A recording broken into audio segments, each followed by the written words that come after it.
آج انشاءاللہ تعالی ہم سورۃ الاعراف کی آیت نمبر 1 سے لے کر 5 تک پڑھتے ہیں اور اس کو سمجھنے کی کوشش کرتے ہیں۔ اعوذ باللہ من الشیطان الرجیم، بسم اللہ الرحمن الرحیم۔ الف لام میم صاد، کتاب انزل الیک فلا یکن فی صدرک حرج منہ لتنذر به وذکری للمؤمنین۔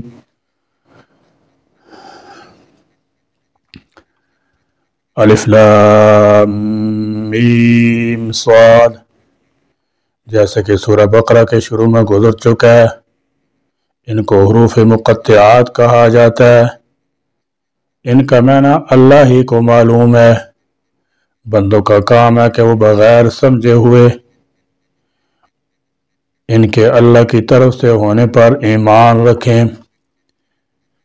یہ سورہ انعام سے پہلے مکہ میں نازل ہوئی، البتہ اس میں 8 آیات وَاسْأَلْهُمْ عَنِ الْقَرْيَةِ الَّتِي كَانَتْ حَاضِرَةَ الْبَحْرِ سے لے کر وَإِذْ نَتَقْنَا الْجَبَلَ فَوْقَهُمْ كَأَنَّهُ ظُلَّةٌ وَظَنُّوا أَنَّهُ وَاقِعٌ بِهِمْ۔ آیت نمبر 171 تک مدنی ہے، اور اس سورہ کا نام اعراف اس لیے ہے کہ اس میں جنت اور دوزخ کے درمیانی مقام اعراف اور اصحاب اعراف کا ذکر آیا ہے۔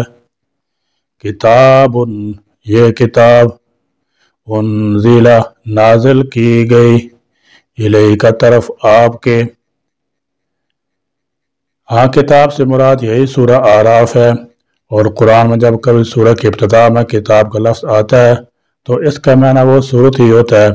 گویا قرآن کریم کی ہر سورت ایک مستقل کتاب ہے جو اپنی ذات میں مکمل ہے، اور قرآن ایسے ہی 114 کتابوں یا سورتوں کا مجموعہ ہے، جیسا کہ سورۃ البینہ میں اللہ تعالیٰ جل شانہ نے فرمایا رسول من اللہ یتلو صحفا مطہرہ۔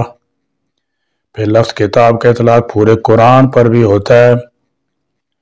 فلا، پس نہ، یکن، ہو، فی صدری کا، آپ کے سینے میں، حرجن، کوئی تنگی، یعنی اس کے ابلاغ سے آپ کا دل تنگ نہ ہو، کہیں کافر میری تکذیب نہ کریں اور مجھے ایذا نہ پہنچائیں، اس لیے کہ اللہ آپ کا حافظ و ناصر ہے۔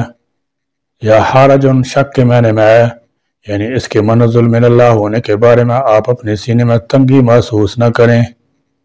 یہ نئی بطور تعریض کیا ہے، اور اصل مخاطب امت ہے کہ وہ شک نہ کرے، منہ، اس سے، لتنذر، تاکہ آپ ڈرائیں، بھی، ساتھ اس کے، وذکری، اور نصیحت ہے، للمؤمنین، ایمان والوں کے لیے، یعنی مشرکین مکہ کے انکار و استہزاء کی وجہ سے آپ کوئی تنگی محسوس نہ کریں، کیونکہ آپ صلی اللہ تعالی علیہ وسلم کی بعثت کا مقصد ایمان سے محروم لوگوں کو آخرت کی پکڑ سے ڈرانا اور مسلمانوں کو نصیحت کرنا ہے، اور یہ دونوں مقصد دعوت دینے سے حاصل ہو جائیں گے۔ رہ گیا ان کا انکار تو یہ خود ان کے گناہوں میں اضافہ کرے گا۔ اس میں عام مسلمانوں کے لیے بھی سبق ہے کہ مخالف ماحول میں دعوت اصلاح کی کوششوں کا مذاق اڑایا جائے تو اس سے گھبرانا نہ چاہیے، کیونکہ اپنا کام فریضہ دعوت کو ادا کرنا ہے۔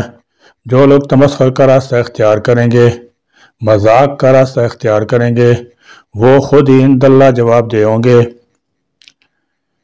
اتبعوا ما انزل الیکم من ربکم ولا تتبعوا من دونه اولیاء قلیلا ما تذکرون۔ اتبعوا، پیروی کرو، ما، اس کی جو، انزل، نازل کیا گیا، الیکم، طرف تمہارے، من ربکم، تمہارے رب کی طرف سے، جو اللہ تعالیٰ جل شانہ کی طرف سے نازل کیا گیا ہے، یعنی قرآن، اور جو رسول اللہ صلی اللہ تعالی علیہ وسلم نے فرمایا، یعنی احادیث، کیونکہ آپ صلی اللہ تعالی علیہ وسلم نے فرمایا میں قرآن اور اس کے مثل اس کے ساتھ دیا گیا ہوں۔ ان دونوں کا اتباع ضروری ہے، ان کے علاوہ کسی کا اتباع ضروری نہیں، بلکہ ان کا انکار لازمی ہے۔ جیسا کہ اگلے فقرے میں فرمایا، اللہ تعالیٰ کو چھوڑ کر دوسروں کی پیروی مت کرو۔ جس طرح زمانہ جاہلیت میں سرداروں اور نجومیوں کہانوں کی بات کو ہی اہمیت دی جاتی، حتیٰ کہ حلال و حرام میں بھی ان کو سن تسلیم کیا جاتا تھا۔ ولا اور نہ تتبعو تم پیروی کرو، من دونہ اس کے سوا، اولیاء اور سرپرستوں کی، قلیلاً کتنا کم، ما تذکرون تم نصیحت پکڑتے ہو۔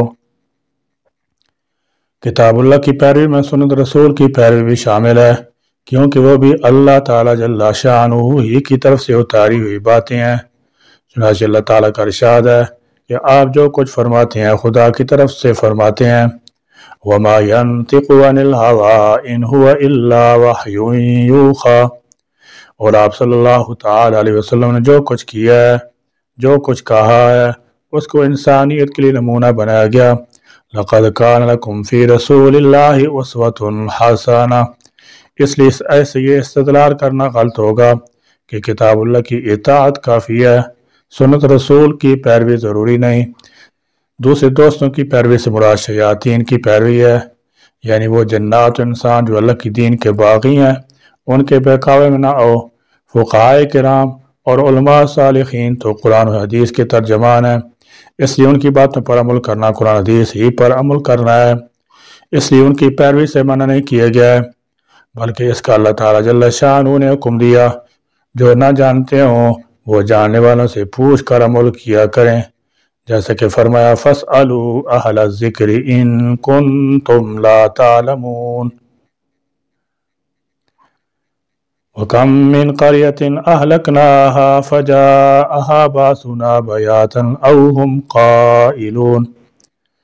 وَكَم اور کتنی ہی، من قَرْيَةٍ بستیاں، أَهْلَكْنَاهَا ہلاک کر دیا ہم نے انہیں، فَجَاءَهَا پس آیا ان کے پاس، بَأْسُنَا عذاب ہمارا، بیاتاً رات کے وقت، او یا ہم وہ، قائلون قیلولہ کر رہے تھے۔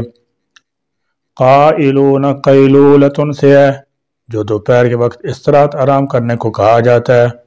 مطلب یہ ہے کہ ہمارا عذاب اچانک ایسے وقت میں آیا جب وہ آرام و راحت کے لیے بے خبر بستر میں آسودہ خواب تھے۔ وَمَا كَانَ دَعْوَاهُمْ إِذْ جَاءَهُمْ بَأْسُنَا إِلَّا أَنْ قَالُوا إِنَّا كُنَّا ظَالِمِينَ۔ فما تو نہ کان تھی، دعواہم پکار ان کی، اذ جب، جاءہم آیا ان کے پاس، باسنا ہمارا عذاب، الا مگر، ان یہ کہ، قالو انہوں نے کہا، انا بے شک ہم، کننا